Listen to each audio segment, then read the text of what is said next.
Every season offers its own challenges.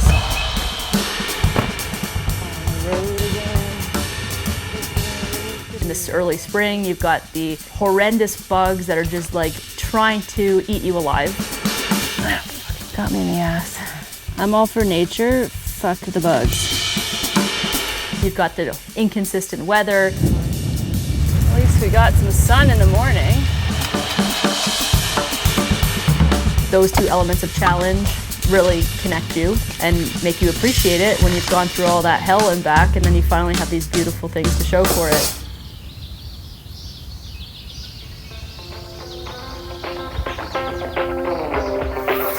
I'm kind of a noob when it comes to foraging. Let's go. It's something that I just got into a couple of years ago and have since continued to learn more and more about. I heard that ramps were kind of my entry into foraging. There's really no poisonous brother, sister, cousin, so it's a safe plant to forage, and that's very important when you start getting into foraging.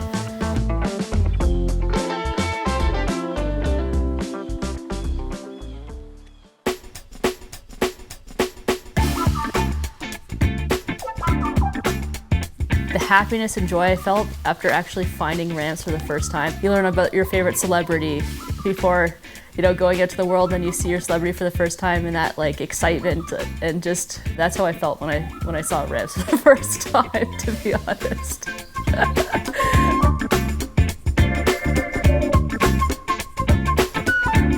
You want to only take one out of the 2 or 3 leaves of the plant to make sure you're not killing the plant. And also only taking maybe 10% or less than 10% of the whole pile.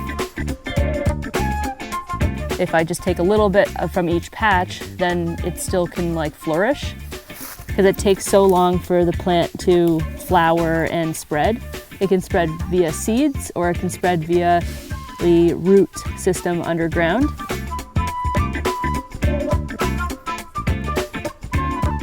Okay, let's head in. Thank you, ramps. Well, if I'm gonna forage something, I want that to be the superstar. I want that to be the star of the dish. I don't wanna like muddle it with all these other flavors that are gonna like drown it out, because what's the point? I like start from square one, like what does it taste like? What does it resemble? Is there like an ingredient that it already resembles that I use frequently? And onions and garlic are just something that I cook with regularly, like most people, and this is a very similar ingredient.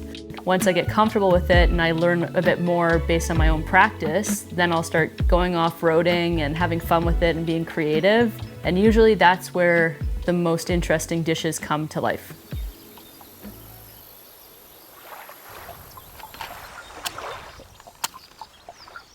Cooking over an open fire is a challenge. You don't have like consistent heat. You have to constantly be babying it. You have to plan for it. This is what we did the first time we cooked anything, right? Over an open flame. So it kind of like connects me to the roots of us being human beings.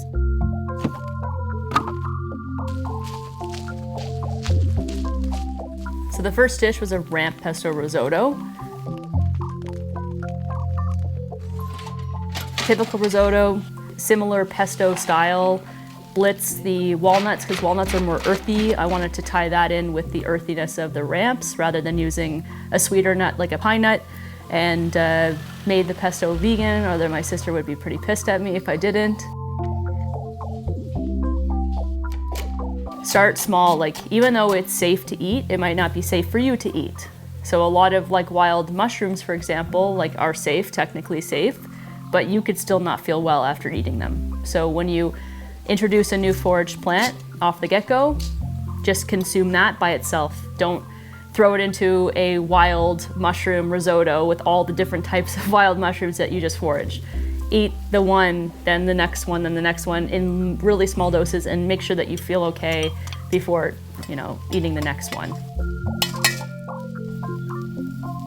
Really wanted the ramps to be the star, so I didn't play with it too much. Just ramp pesto, added to it at the right moment with some Parmesan cheese and butter, and garnish it with some foraged dandelions that we got this morning and some beautiful radishes. Something that's like got all these health benefits and are free and grow in our backyards that are delicious and edible. If you said, oh, these dandelions are edible, which I've said to a lot of friends since recently finding out. Like, I knew they were edible, but I didn't realize you could just like take the flower and tempura and then eat it, and it's so good. There's like this skepticism, but it's like a natural, healthy plant. There's like no skepticism about processed foods. Next, I did a ramp pita bread. And this was inspired by a Turkish bread or pita bread called bazlama, where they use parsley. In my case, I used fresh ramp leaves. And you got that nice ramp flavor come through, really nice and mild. I love making bread. Everyone eats bread, has a bread in their culture. I really enjoyed that. But I paired it with a whipped feta that I infused with that ramp pesto and a beet hummus. And all these earthy sort of flavors came through and really showcased that ramp.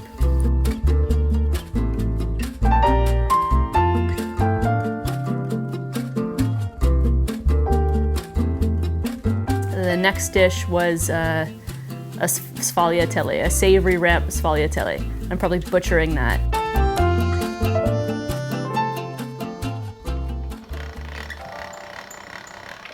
Same sfogliatelle dough you would do with any sweet pastry, but instead of a orange-infused ricotta filling, I did a ramp ricotta filling. With a little bit of like sweetness to it, because ramps are innately a little bit sweet. So I really wanted to bring that out and also honor the tradition of it being a sweet dessert, but it leans more on the savory side. I would say the sfogliatelle is out there for me.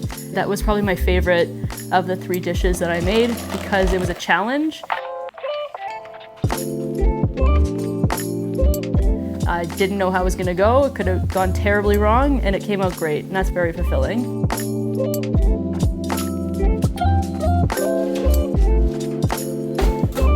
This is a gift, like from the universe. It's a gift to go out in the forest and be able to consume this edible plant that's so delicious and can be used in a wide variety of different ways and shared with other people. I think that it's just a beautiful gift.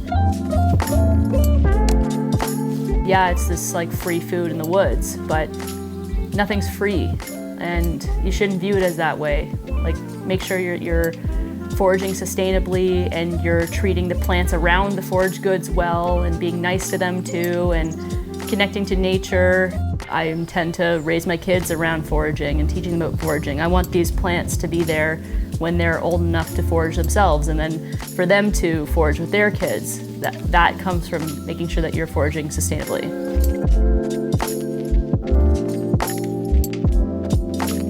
But just like play around and have fun and challenge yourself a little bit when it comes to using it.